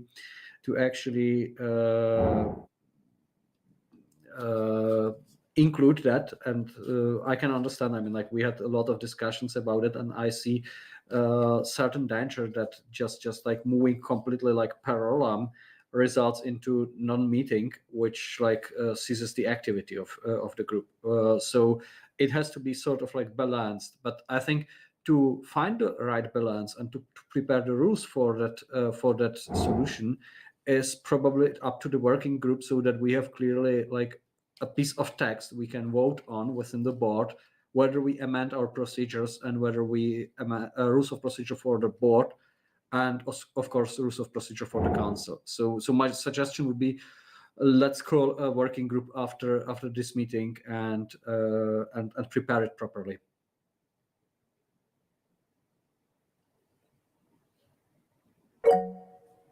Cedric? I will explain a bit shorter.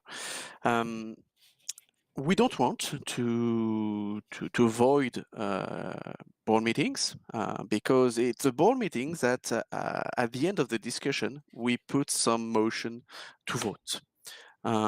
This is only the vote part that we want to be asynchronous. So we still need to discuss. We still need to have the audience on YouTube and so on. This is not the case, so don't worry. This is not the end of the board meeting. This is only, in fact, the openness of the decision. We don't have to take the decision in a minute with a gun or a knife on our throat. We can take some time to take the good decision at the good time in a 2-day window, for example. But we discuss first.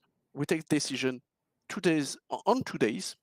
And that's all. But we will still continue to discuss what we have to discuss. Don't worry for that. Yeah. I feel there is sort of like overlap between what you are saying and what Bastian described from the PPI. So I believe with some sort of like polishing, we can find a solution that would satisfy all the board members, and we will land on like having a nice amendment for the rules of procedure, and that's it. But I suggest, as it is 10 o'clock already, I suggest let's have this. If you could, Cedric, maybe if you could call for a working group to really like have this discussion and have the exact wording of the amendment prepared, so that on the next board meeting we just vote on that amendment on the rules of procedure and ideally adapt it to have that solution included as described. I mean, if you could call for the working group, it would be great.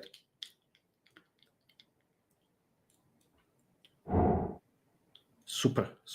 I read in the chat that you will, so I would consider this meeting to be at this point to be finalized. So please do announce that working group meeting on both the Mattermost and the mailing list, and we can we can kind of like meet there, and it is announced. Last point on the agenda I included regarding the change of European election law. Just for you to know, before leaving before the council meeting, because I think we should have a discussion on that issue within the council, and I think I would love to explain that. There is currently in the European Parliament on the table a proposal to change the law that is defining the European election.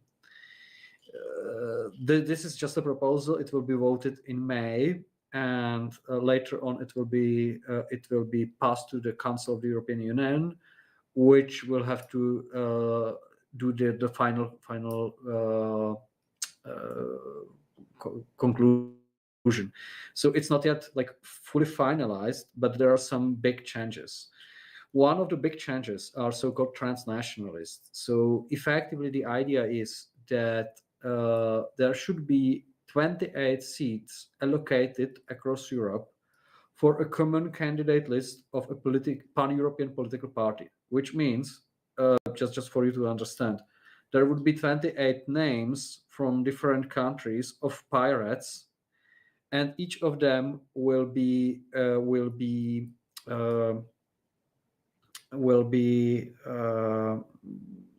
from different country, and you would be allowed to vote for them anywhere in Europe. So that's the plan. What shall happen? That's interesting. Most unfortunately, we would probably not be able to get any of that seats because we just do not have enough votes. The worst part of the reform is that it also includes a threshold for entering in the European Parliament.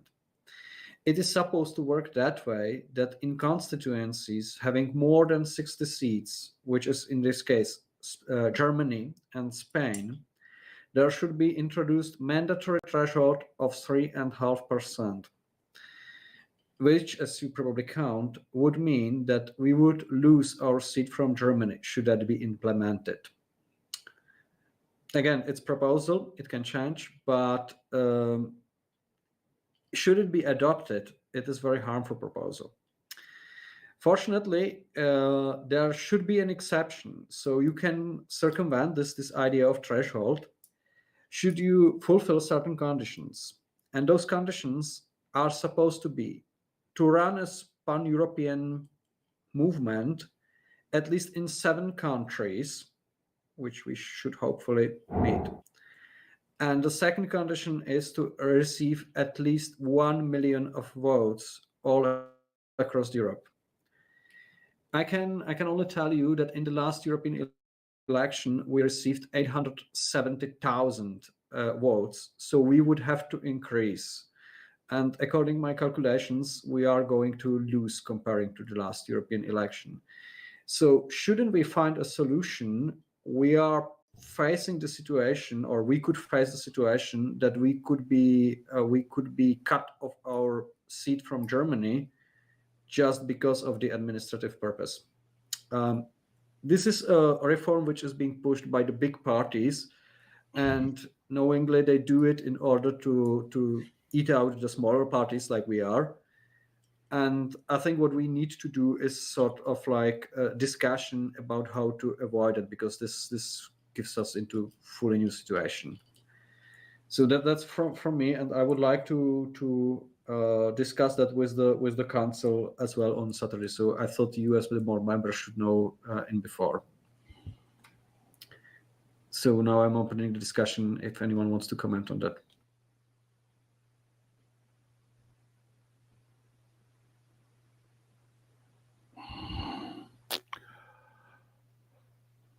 Thank you, Mikuláš. I think we need a lawyer jogger for discussing that. I have no idea whether we can do that within the council meeting. I'm afraid that no German except me will attend that because they are in quite a way surprised. But we should discuss it in all the technical details. And I have no idea when we should do that.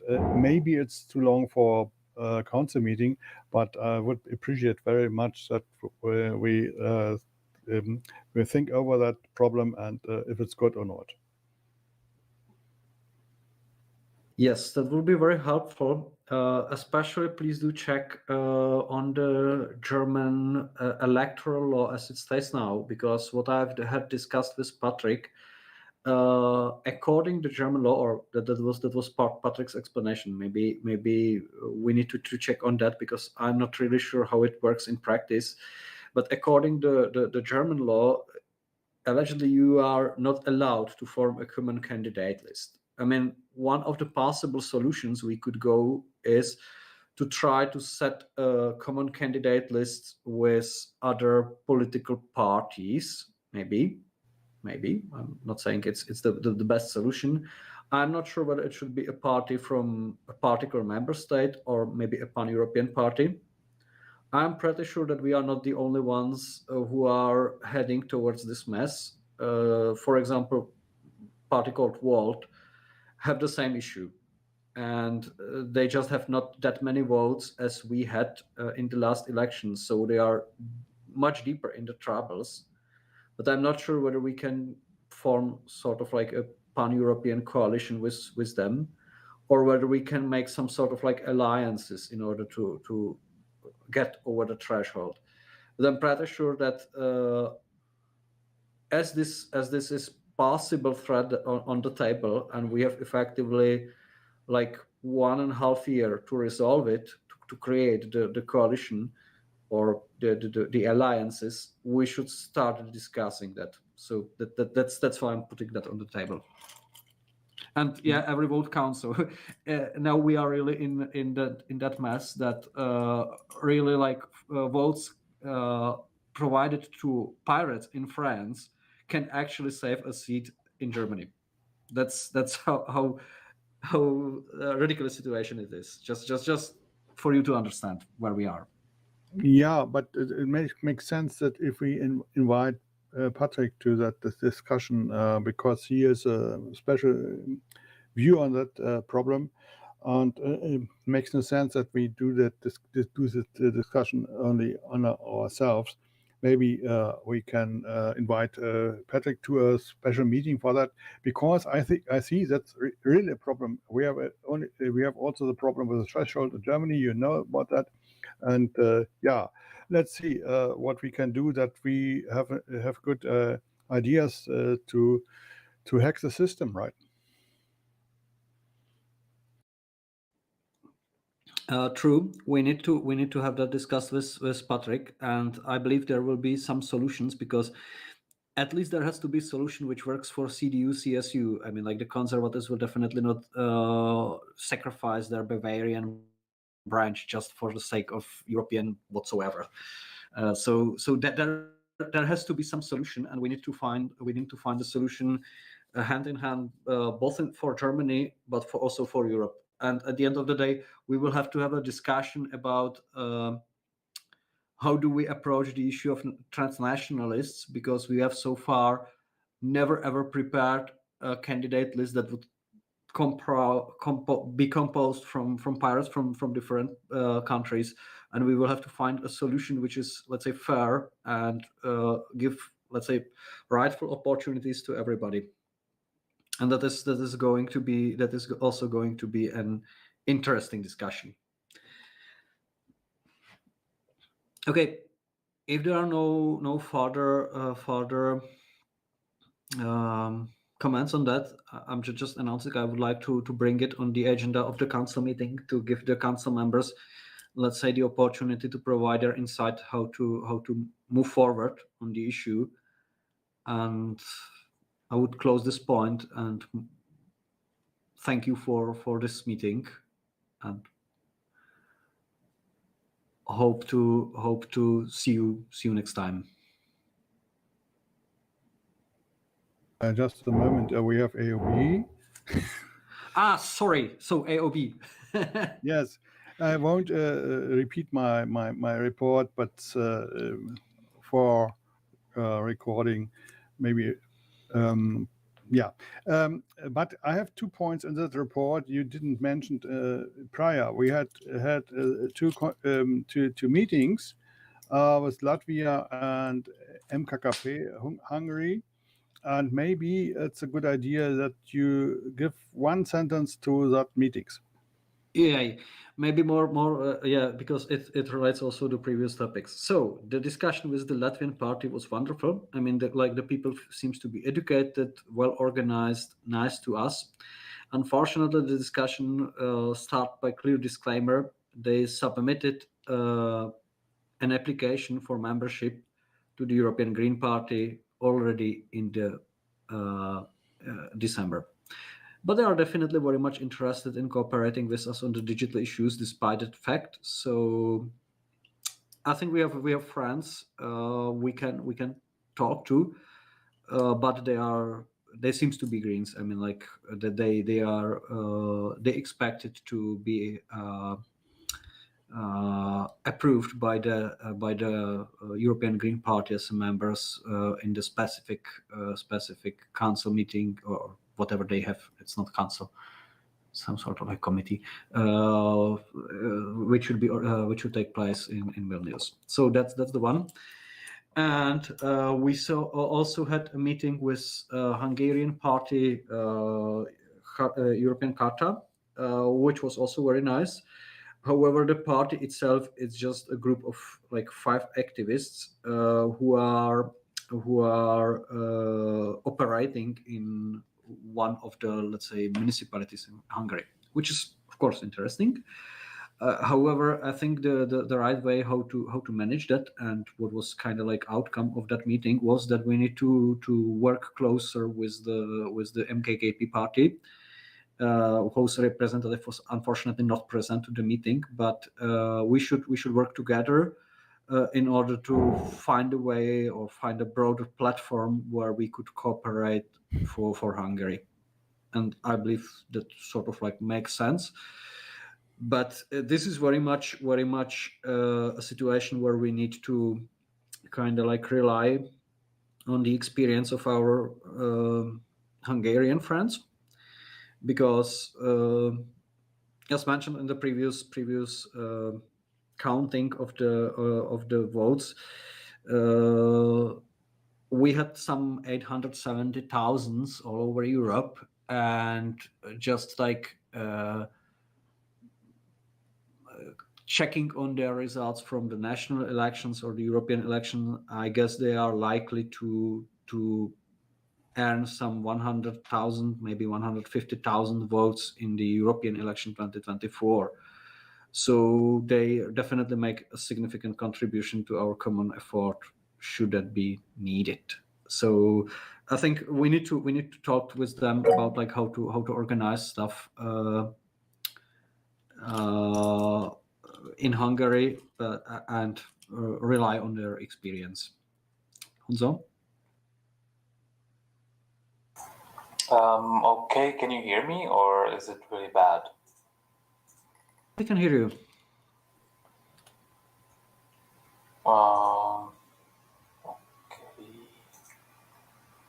Okay. So just a small point about NKKP, because it seems that we didn't really give them much of a support. I mean, aside from like one Twitter and one Facebook post, there wasn't really much. I mean, I don't think they expected anything, but it was like a really weird situation, because there already were some people in Czech Pirate Party who had some dealings with them. Like, for instance, like Markéta initiated meeting with them like already like 3 years ago, but the last week before the election in Hungary, like everyone, at least in the Czech Pirate Party, basically believed that the opposition in Hungary is actually, it's going to be very close race, or the opposition might win. So it's good not to divide forces. And what happened was that, of course, the opposition, the united opposition, where the MKKP is not a member, the united opposition lost by like a huge margin. It was like they got 35%, Orban got 53%. So I think it's like I don't know, 18% difference. So even if we, I don't know, even if we had a 24/7 MKKP support broadcast, we wouldn't like change much. But yeah, it's not the best. It's not the best precedent for the non-pirate members that we only throw very symbolic support for them. So yeah, that's a bit of a shame, and we might, if we have a discussion about admitting non-pirate members or observer members, then we might have. I would suggest that we have some kind of a rule saying that if we do admit such members, then those are our official contacts in that given country, and that this should come with some sort of a commitment from our side. At the same time, we should expect them commitment from their side, especially when it comes to European election, that they form the united candidate list with us, and in effect they give us their votes. So it's very much a quid pro quo, and we really have to think about what exactly are we going to provide to anyone who joins up with us, because it might. So far, it doesn't seem like we have much to offer, to be honest. I have to. Unfortunately, I have to agree with you. I mean, besides MKKP, there was an election in Serbia at the same week, effectively, where we also provided very mild support, to be diplomatic. And there are during this weekend there are elections in Slovenia, if I'm not mistaken. So we should probably more focus to provide support. Again, we are in the same discussions. We have quite limited resources we can dedicate for the purpose, so it is tough to cover everything or to provide any, let's say, relevant support. But still, we should probably for the further elections that are expected to happen, we shall probably organize within the board, let's say, a dedicated sessions to discuss how to support the local parties, because we should have that properly prepared. I do agree. Well, never mind. That's Time probably. to go? Sorry? I mean, time to go? Yeah. It's probably time to go and discuss that later on. So thank you very much for participating. Agree. Thank you all, guys. Thank Nice you. to see you and meet you. So see you on Saturday, 9:30. Yeah. See you there. I'll prepare the wiki tomorrow. Okay. Thanks a lot for doing that. Bye. Never mind. Well, I have one amendment to that AOB, if I may. Yeah. Yes, please. Yeah, somebody knows that I have a weekly radio show, and it starts in 10 minutes about. And at the last Sunday in the month, a radio show from the Fire of Potsdam. I plan a monthly international radio show in English. Who is interested to participate, please contact me. Maybe it's a nice idea to have it on the world with international participants, and we can produce that radio show together. Thank you. Thank you. Sounds good. Gladly supporting that. Super. Okay. Finished. Thanks a lot. See you guys. I have to. Thanks. Bye. Bye, everyone.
ze han Schiffje sinn.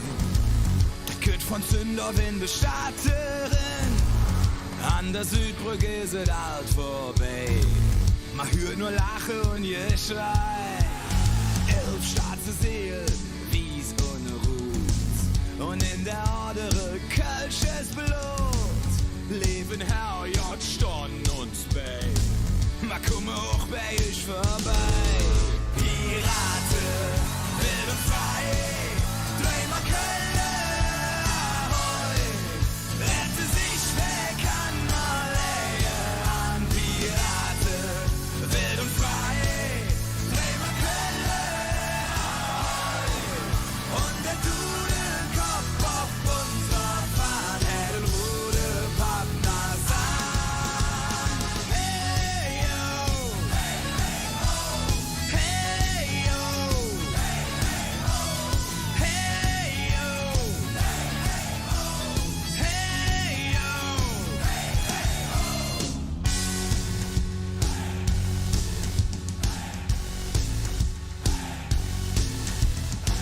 Der Kanderschwank vom Bug norm Heck.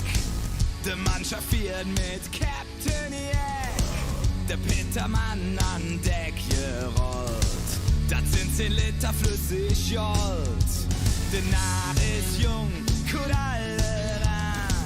Macht richtig Lärm, zünde Lampe an. Die Buddel rum im Würgegriff. Höck versenke mal das Schiff.